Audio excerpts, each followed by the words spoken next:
우리가 8절까지 읽었지만 전체 12장 말씀 전체를 가지고 오늘 말씀을 나누려고 합니다. 여러분, 하나님은 우리를 축복하시는 분이심을 믿으십니까? 하나님은 나를 축복하신다, 나를 위하시는 분이시다라는 걸 여러분 믿으세요?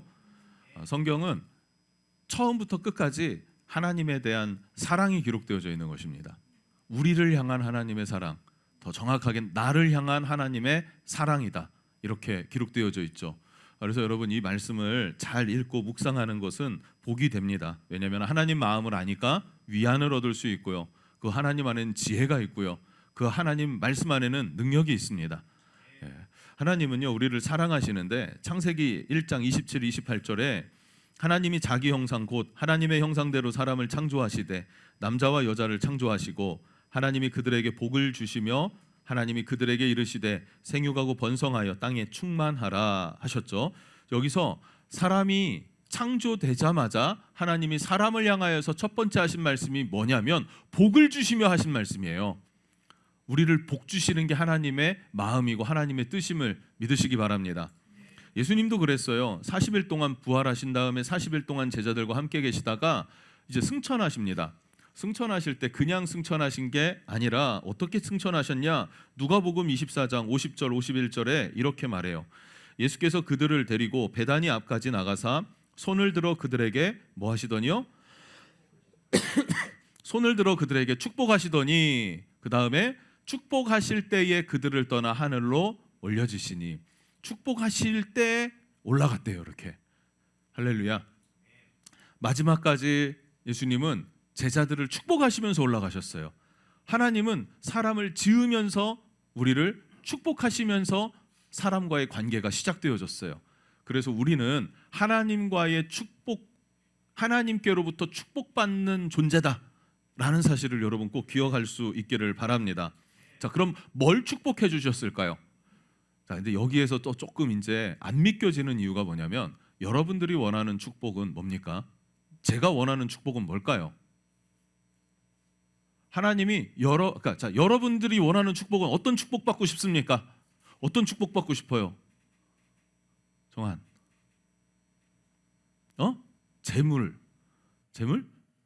재물을 받고 싶대요. 어떤 축복 받고 싶어요? 하루하루 별탈 없는, 아이고 어르신 벌써부터 어떤 축복 받고 싶으세요? 어떤 축복 받고 싶으세요? 건강한 또 출산, 뭐 이런 축복, 가정 평안, 이런 축복. 우리가 원하는 축복은 그런 것들이에요. 건강, 평안, 부요함, 뭐 이런 것들. 그다음에 뭐 승진, 기분 좋은 일들 막 생기는 거, 뭐 이런 거죠. 그게 우리가 원하는 축복이에요. 그럼 하나님이 주시는 축복은 뭘까요? 그 열매와 같은 축복이 아니라, 우리는 열매와 같은 축복을 원한다면 하나님은 그 씨앗과 같은 것들로 축복해 주세요. 왜냐하면 하나님은 램프의 요정이 아니니까 과정을 생략하시지 않단 말이죠. 그래서 축복받을 수 있는 씨앗을 주시고, 그 씨앗은 어떻게 해야 돼요? 심어서 싹이 나고 자라서 나무가 되고 무성해진 다음에 꽃이 피고 열매가 맺는 그 과정을 통해서 우리에게 열매를 맺게 하시는 분이 하나님이십니다. 그럼 그 과정 가운데 또 누가 방해를 합니까? 저 원수들 우리를 저 마귀들 우리를 삼키려고 입 벌리고 덤벼드는 그 존재들이 중간중간 방해를 해요. 그때 우리에게 필요한 건 뭡니까? 하나님은 나를 축복하시는 분이다라는 믿음으로 나아가는 거예요. 근데 문제는 뭐냐면, 나는 열매를 당장 원하는데 하나님은 무엇을 주신다고요? 씨앗을 주신다고요. 뿌리부터 자라게 하신단 말이에요. 과정이라는 거예요. 본질적인 걸 우리에게 축복하신다는 거죠. 자, 그 본질적 축복이 뭐냐면 생육하고 번성하여 땅에 충만하라는 거죠. 하나님의 축복은요, 생육하고 번성하여 땅에 충만한 것이 축복이라고 말씀하세요. 믿습니까? 그게 축복입니다. 그게 하나님 우리에게 주신 축복이라고 성경은 이야기를 하고 있어요. 자, 그러면 다시 돌아와 봅시다. 오늘 본문 말씀을 기억하시나요? 1절 2절을 보니까요, 여호와께서 모세에게 말씀하여 이르시되 이스라엘 자손에게 말하여 이르라. 여인이 임신하여 남자를 낳으면 이레 동안 뭐하리라? 부정하리니 곧 월경할 때와 같이 부정할 것이며. 하나님이 생육하고 번성하는 건 뭐다? 축복이다, 복이라고 하셨는데 여인이 해산을 하면 그걸 뭐하다 해요? 부정하리니 라고 말씀하신다는 거죠. 자, 이렇게 성경이 뭔가가 충돌이 일어날 때 우리는 복잡해집니다. 우리가 어릴 때부터 예배 드리면서 믿어온 거는 있는데 왜 말씀은 이러지? 뭐 숨겨진 게 있겠지, 뭐 대충 이렇게 넘어갈 수는 있겠지만 그 뜻을 좀 우리가 깨달으면 큰 은혜가 된다는 것도 여러분 기억했으면 좋겠어요. 때로는 여러분 고난이 축복일 때가 있지 않습니까? 성경에서는요, 고통과 고난과 시련과 역경과 광야가 찾아왔는데 그걸 축복으로 하나님이 여기신다는 거예요. 다윗 왕이 10년 동안 유대 광야를 뱅뱅 돌면서 사울을 피해서 도망자로 살았습니다. 어땠을까요? 고통이었죠. 낙심이었죠. 그런데 그 과정은 축복이었습니다. 결국엔. 왜 축복이 됩니까? 사울에게 하나님이 기름 부으실 때는요, 기름병으로 기름을 부었어요. 기름병은 깨지기 쉽죠. 이렇게 불로 구워낸 흙으로 된 뭐 사기 그릇 이런 거 아닐까요? 그러면 깨지기가 쉽단 말이죠. 그런데 다윗에게 기름 부을 때 사무엘은 뿔병을 가져다 그래요. 뿔로 된 병. 뿔은 떨어지면 잘 깨집니까? 안 깨집니까? 우리 민주 사모님 그 양강나팔 잘 올해는 도빵 빵 그 놓치면 깨질까요? 안 깨질까요? 놓쳐봐요 한번. 안 깨집니다. 잘. 그건 긴 거라 좀 깨질려나? 뿔병, 작은 뿔병 있죠? 이스라엘 가니까 요만한 뿔병 있더라고요. 뿔나팔도 요만한 게 있더라고요. 요만한 나팔이 떨어지면 잘 깨질까요? 안 깨질까요? 잘 안 깨진단 말이에요. 그러니까 사울은 금방 쉽게 깨져서 무너져 내렸지만 다윗은 하나님께서 쉽게 깨지지 않는 인생, 쉽게 깨지지 않는 왕으로 세우기를 원하셨어요. 그래서 10년이라는 광야를 통과하게 하셨고 그 연단을 통과한 이후에 다윗은 어떻게 됩니까? 강성한 왕이 됩니다. 하나님을 의지하는 왕이 되는데 심지어 자기가 파렴치한 범죄를 저질렀는데도 불구하고 믿음은 잃지 않는 왕이 되었다는 거예요. 그의 인생이. 믿으십니까? 왜 다윗은 그런 믿음을 가질 수 있었을까요? 10년이란 광야가 있었기 때문에. 이 광야가 있었기 때문에 천국까지 갈 수 있는 믿음이 있었던 것 아닙니까? 사울의 인생은요, 이 광야가 없었어요. 광야가 없었기 때문에 그의 인생은 쉽게 무너지는 인생이 됐다는 사실입니다. 그래서 성경은 말하기를 광야를 주시는 이유는 우리를 연단하는 것이다. 연단을 통해서 우리를 정금과 같게 하는 것이다 라고 말하고 있는 것입니다. 힘듦, 고통, 고난, 어려움, 스트레스 있으십니까? 아니 그거 없는 인생이 어디 있어요 세상에. 그러면 나에게 왜 이 문제, 이 스트레스가 찾아왔는지를 한번 생각해 보세요. 하나님이 나를 어떻게 하시기 위해서? 축복하기 위해서라는 거예요. 축복하기 위해서. 이것을 여러분 꼭 믿기를 주님 이름으로 축복합니다. 이 여인에게 여인이 해산한 것을 부정하다라고 했을 때 이 부정하다는 의미는 죄인이다, 더럽다 이렇게 정죄하는 부정적인 의미로 사용하는 부정하다가 아닙니다. 그 부정하다는 의미가 아니에요.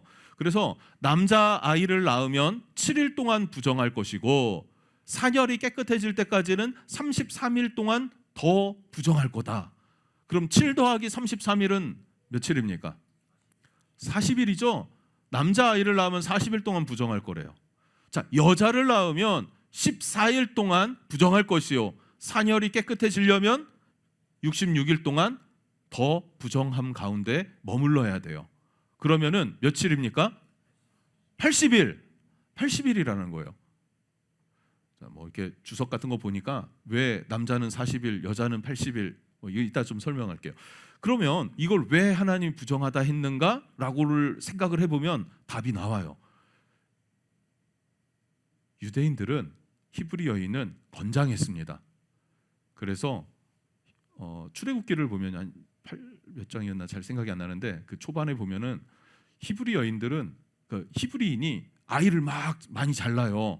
그래서 인구 증가가 막 폭발적으로 일어나니까 바로 왕이 히브리인들이 두려웠습니다. 그래서 남자 아이를 낳으면 다 죽여라, 뭐 말도 안 되는 명령을 내렸죠.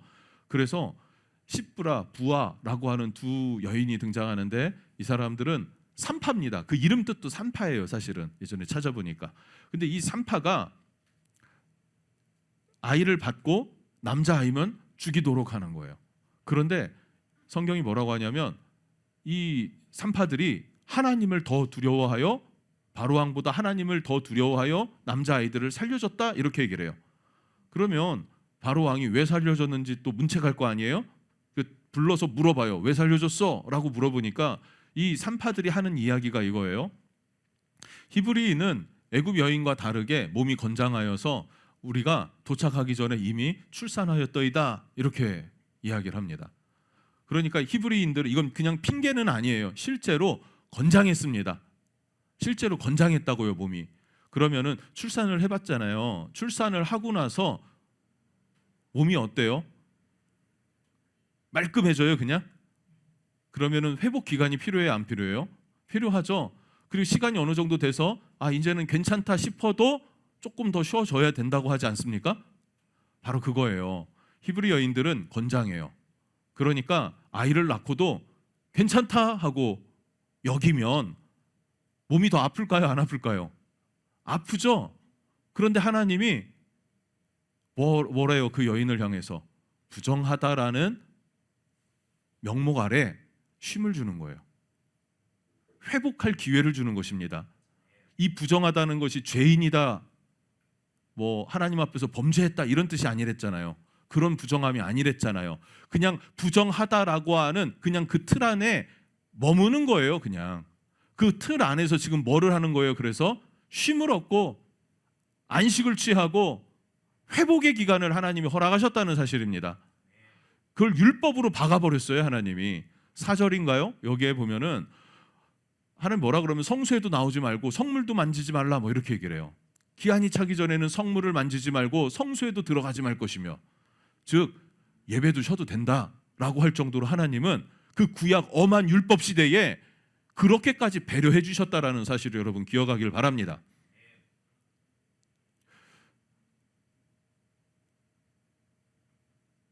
뭐가 잘 안 풀리십니까? 하나님이 쉼을 주시는 거예요. 너 조금 더 쉼이 필요해 라고 받아들이실 수가 있겠습니까? 그럴 수 있었으면 좋겠어요.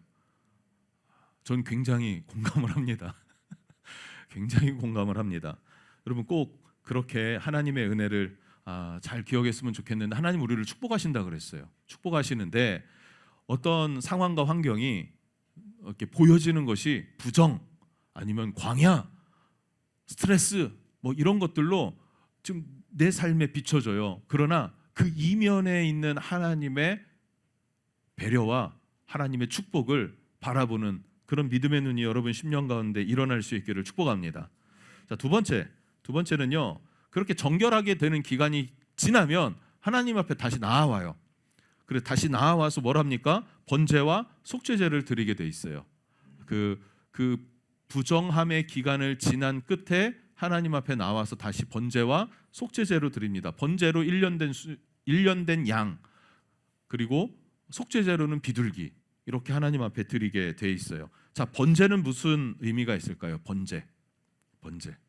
번제는 다 태워드리는 거예요. 하얗게 불태웠다 뭐 이런 표현 있잖아요. 진짜 1도 남지 않은 모든 걸 다 드리는 게 번제입니다. 즉 번제의 의미는 뭐냐면 이 모든 것, 출산은 축복이죠. 축복이지 않습니까? 아이가 주는 축복이 있지 않습니까? 형남, 인생에 보물 1번 하나만 딱 뽑자면 뭐야? 하진이? 보담이는? 없으니까. 자, 보담이가 있다면 그럼 보담이 참, 정한이, 민기는 배우길 바래요. 나도 저래야 살아남는 것 같아. 예. 보통 자녀를 낳으면 자녀는 인생에서 경험하지 못한 묘한 감정과 기쁨과 표현하기 묘한 무언가를 주는 선물이더라고요. 축복이죠. 그런데 그 아이가 만약에 아프다면, 뭐 간증 뭐 이런 거 보면 이제 장애가 있는데 그래도 내 아이고 내 생명이니까 이렇게 키웠어요 하시는 분들도 계시는데, 그거는 일반적으로 모두가 그렇게 그럴 수 있을까? 너무 그럼 생각만 해도 끔찍하지 않습니까? 그런 거 있잖아요. 생명은요, 그냥 그 자체로 축복인데 그 축복을 하나님이 허락하신 것에 대한 감사예요. 근데 모든 것이 다 주님께로부터 왔습니다라는 감사이기도 하고요. 또 과거에는 지금도 그럴 수도 있지만 출산을 하다가 산모도 건강이 위험해지거나 생명이 위험해지는 경우 있을 거 아니에요. 그런 모든 것들 가운데 하나님께 감사하는데 모든 은혜가 전적인 하나님의 것입니다. 이런 고백이 된다는 거죠. 전적으로 하나님께 맡겨드리는 것. 그것이 바로 번제의 의미입니다. 속죄제는 뭘까요? 속죄제. 번제도 그래요. 그리고 이 아이가 태어났잖아요. 아이가 태어났는데 아이도 하나님의 것입니다라는 의미가 있지 않을까요? 이 아이의 모든 것을 주장하시고 길러주실 분은 주님이십니다. 부모인 내가 이 아이를 온전히 키울 수는 없어요. 주님이 맡아주십시오 라고 하는 의미가 번제 안에 담겨져 있는 것이죠. 그런 말 있잖아요. 그 옛날에 응답하라 1988에 성동일이 자기 딸 덕선이한테 아빠도 아빠가 처음이니까 라고 하는 뭐 이런 거. 그래서 둘째 딸이 혼자 어제 잠깐 봤어요. 그래갖고 지금 기억에 나서 얘기하는 건데, 덕선이가 누나한테 치이고 동생한테 치이고 자기 생일을 아무도 안 알아주는 거예요. 며칠 있을 뭐 동생이랑 뭐 생일 같이 해란가 뭐 이런 식으로 해가지고 뭐 자기 생일을 아무도 안 알아보지니까 삐져가지고 슈퍼마켓 앞에 그 뭐 들마루 같은데 앉아 있을 때 아빠가 찾아가가지고 생일 케이크 꺼내주면서 그런 위로를 해주는 따뜻한 아빠더라고요. 그 아빠의 대사가 그거였어요. 아빠도 아빠가 처음이니까. 근데 처음은 처음인 건 알겠는데 상처 먹은 건 상처 먹은 거잖아요. 여러분들도 다 그런 실수가 한 번씩 첫 아이 기를 때 있지 않습니까? 근데 둘째 아이 기를 때도 있을 것 같긴 한데, 그렇죠? 있단 말이에요. 사람 온전하지 못하니까 하나님이 주신 생명을 하나님께서 다 맡아서 온전하게 주관해 주십시오라는 의미가 번제에 있다는 거예요. 속죄제는 뭡니까? 속죄제, 죄를 씻는다는 것입니다. 죄를 씻는다는 거. 그러니까 성경은 그렇게 얘기를 해요. 태어나면 우리 안에는 원죄가 있다. 죄인으로 태어난다.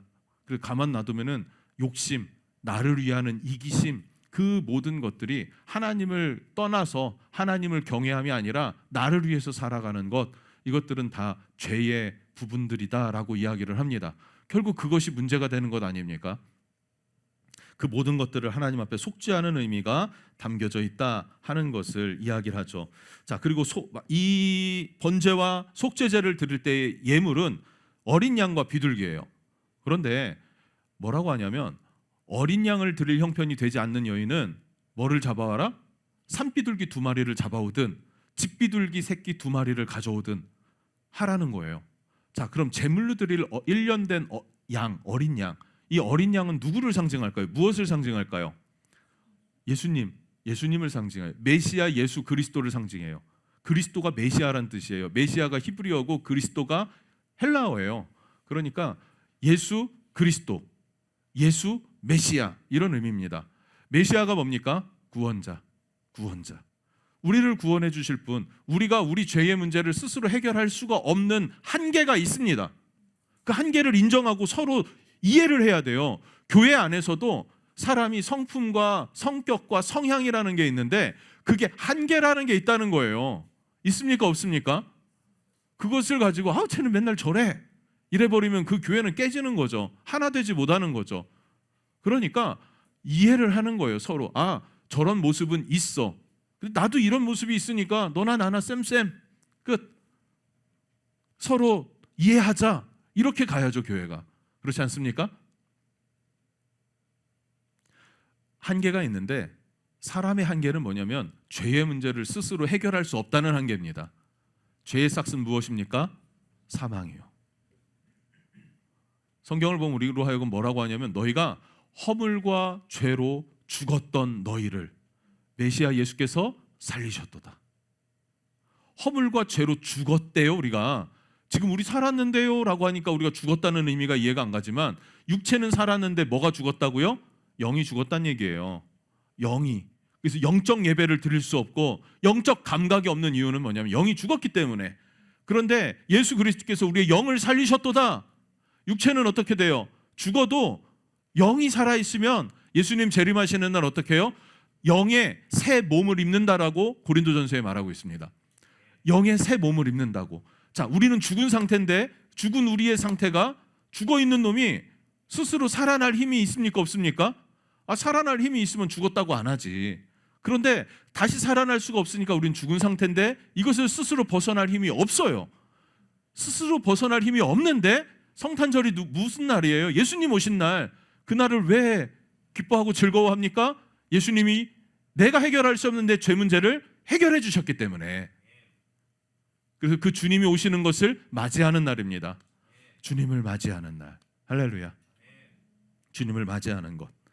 그래서 나를 대신해서 죽으신 주님의 은혜를 기억하는 것. 히브리서 10장 19절 20절에는 그 예수님으로 인한 구원, 죄의 씻음을 이렇게 설명합니다. 19절 20절을 같이 읽어볼게요. 시작.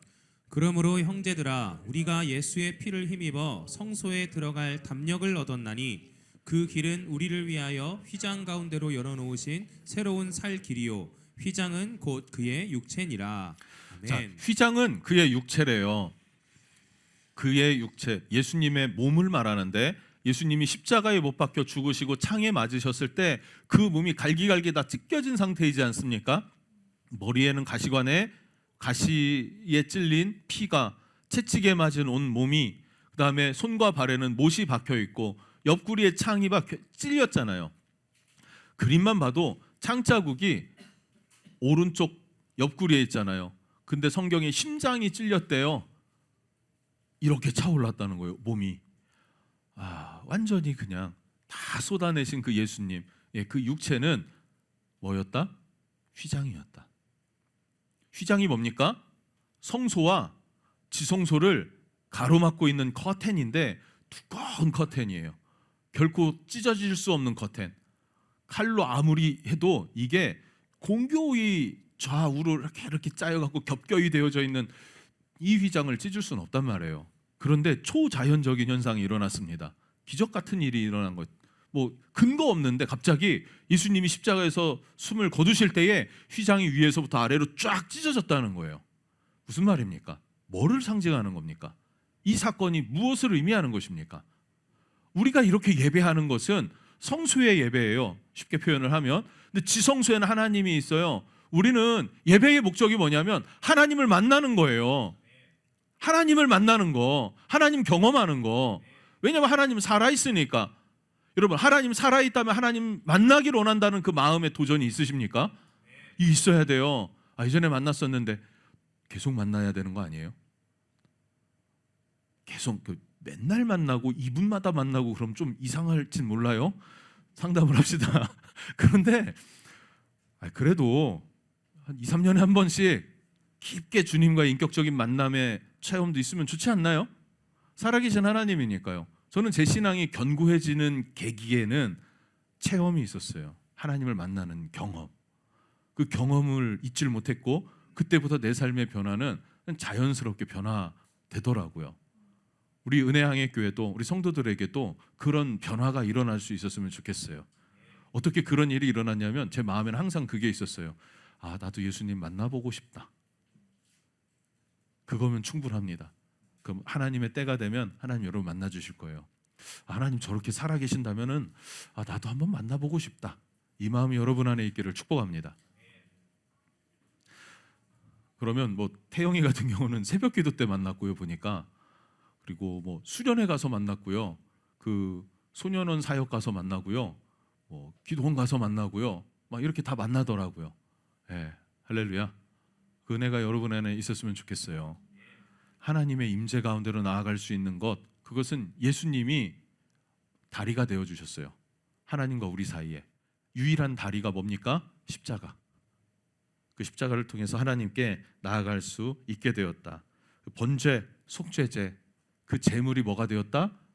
예수 그리스도가 되셨다. 이것이 두 번째 메시지입니다.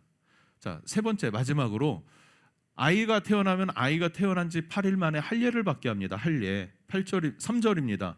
여덟째 날에는 그 아이의 포피를 뵐 것이며. 질문해 볼게요. 할례가 뭡니까?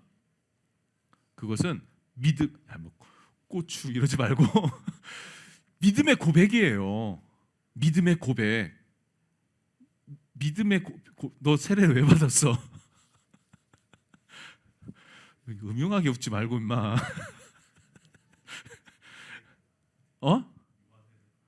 유아 세례 받아서 몰라? 바로 유아 세례가 그거예요. 이렇게 아기들이 우리나라도 그런 거 아니에요. 돌잔치 한 게 태어나면 아기들이 병이나 이런 걸로 많이 죽었다면서요. 요즘에 보면은 목사님들 은퇴 나이가 있잖아요. 나이 동기예요. 이분들이 동기인데 나이가 각각 달라서 은퇴가 틀려요. 왜 틀린가 봤더니 호적을 1년 늦게 올려서 2년 늦게 올려서 뭐 이런 얘기들을 해요. 왜 1, 2년씩 그분들을 늦게 했을까요? 법이 우스워서가 아니라 옛날에 그랬다잖아요. 막 잘 이렇게 1년 안에 죽으니까 살아있는 걸 확인하고 올리는 거였다는 거죠. 근데 이거 더 오래전이잖아요. 이 레위기 때는 수천 년 전이잖아요. 많은 사람들이 일찍 죽는 거죠. 그러니까 아이가 태어나면은 이 아이가 뭐 믿음이고 뭐고 뭐 인지하기도 전에 죽게 된단 말이에요.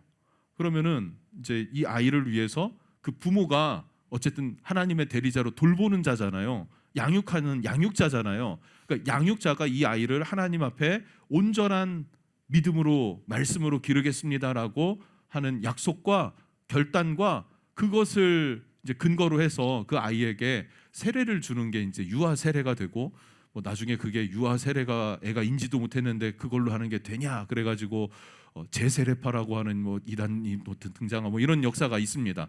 그리고 이제 요즘에는 그렇게 하더라고요. 헌화식이라고 해요.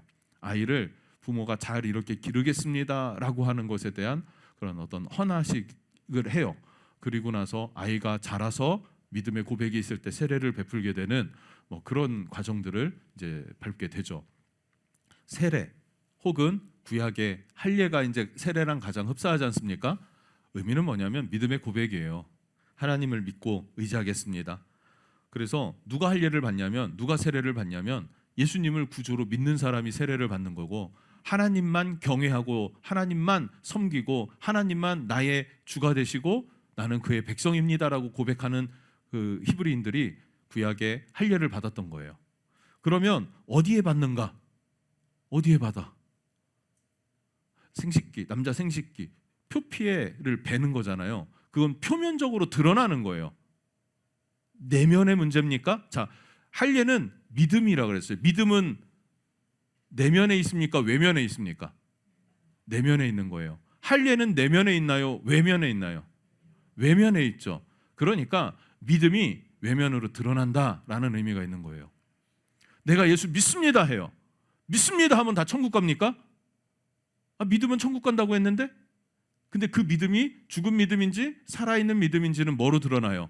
할례로 드러나는 거예요. 할례가 뭐라고요? 내면의 믿음이 외면으로 드러나는 게 할례라고요. 그걸 어디서 말하냐면 로마서에서 말합니다. 2장 28, 29절 한번 같이 읽어볼게요. 시작. 무릇 표면적 유대인이 유대인이 아니요 표면적 육신의 할례가 아니니라. 오직 이면적 유대인이 유대인이며 할례는 마음에 할지니. 네. 내면에 그죠? 표면적인 것과 이면적인 거 이런 얘기를 하잖아요. 내면의 믿음이 어디로 드러난다고요? 외면으로 드러나는 거. 이게 할례고 할례는 마음에 받는 거지 몸에 받는다고 중요한 게 아니다라는 이야기를 하고 있습니다. 사도 바울이. 또 이것은 성경이잖아요. 하나님의 말씀이 그렇다는 거예요. 그래서 할례를 받았다 안 받았다, 세례를 받았다 안 받았다 이거보다 더 중요한 게 뭐냐면 믿음의 고백이 있느냐, 그 믿음의 고백이 삶으로 드러나느냐 이걸 말하는 것입니다. 태근이가 이제 세례를 받기로 했어요.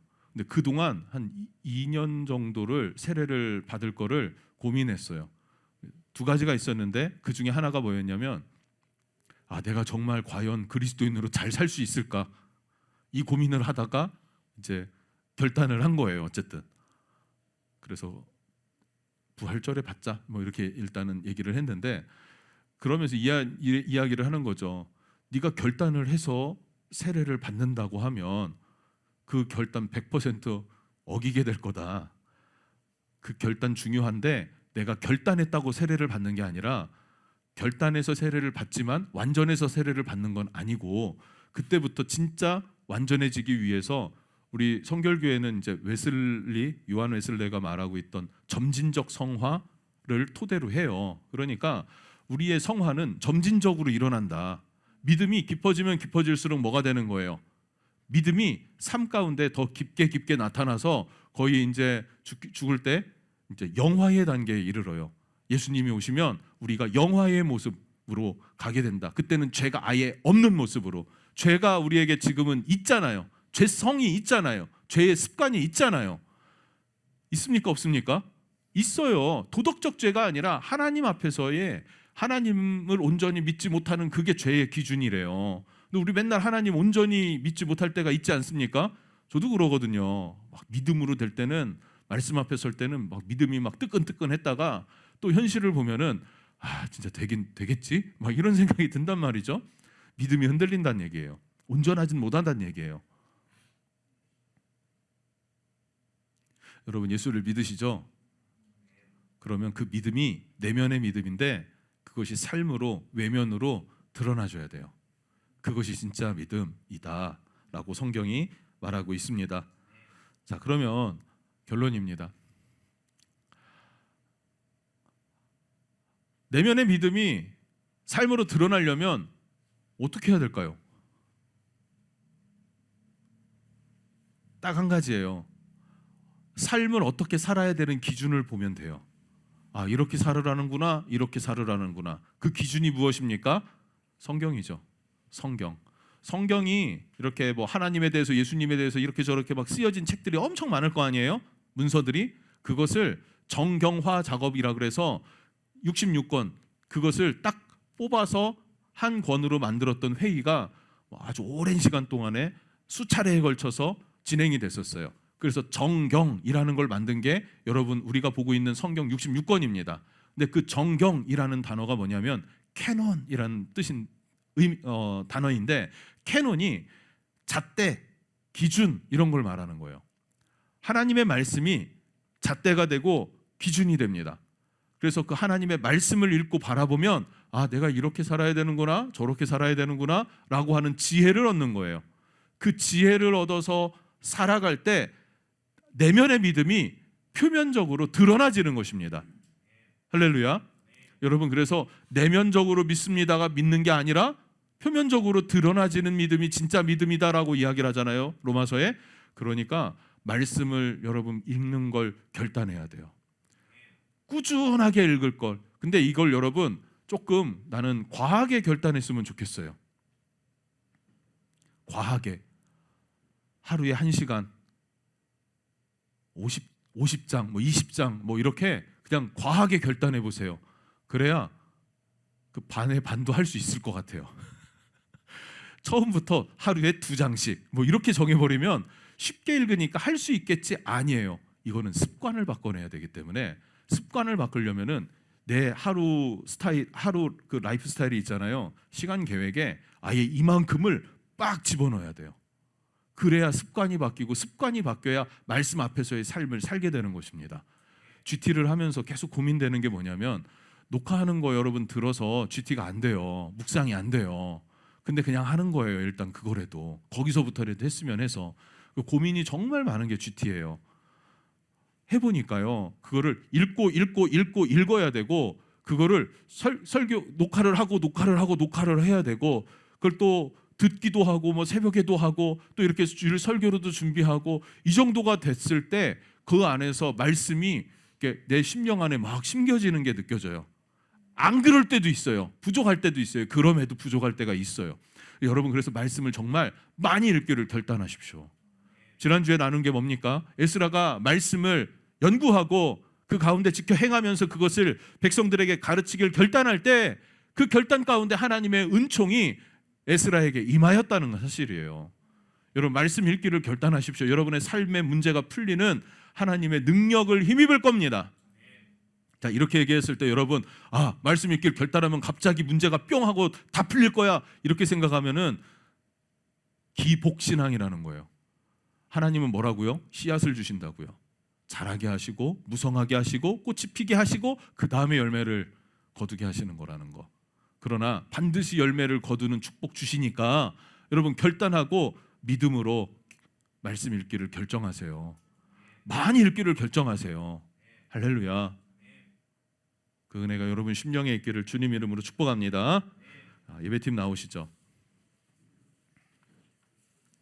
제가 이 말씀 이렇게 다시 돌아보고 고치고 하면서 이 찬양이 생각이 났어요. 찬송가인데요. 태산을 넘어 험곡에 가도 빛 가운데로 걸어가면, 그럼 뭐라고요? 하늘의 영광 나의 맘속에 차고도 넘쳐 할렐루야를 힘차게 불러 영원히 주를 찬양하리. 주님 안에서의 그런 승리, 주님 안에서의 삶이 일어날 수 있었으면 좋겠습니다.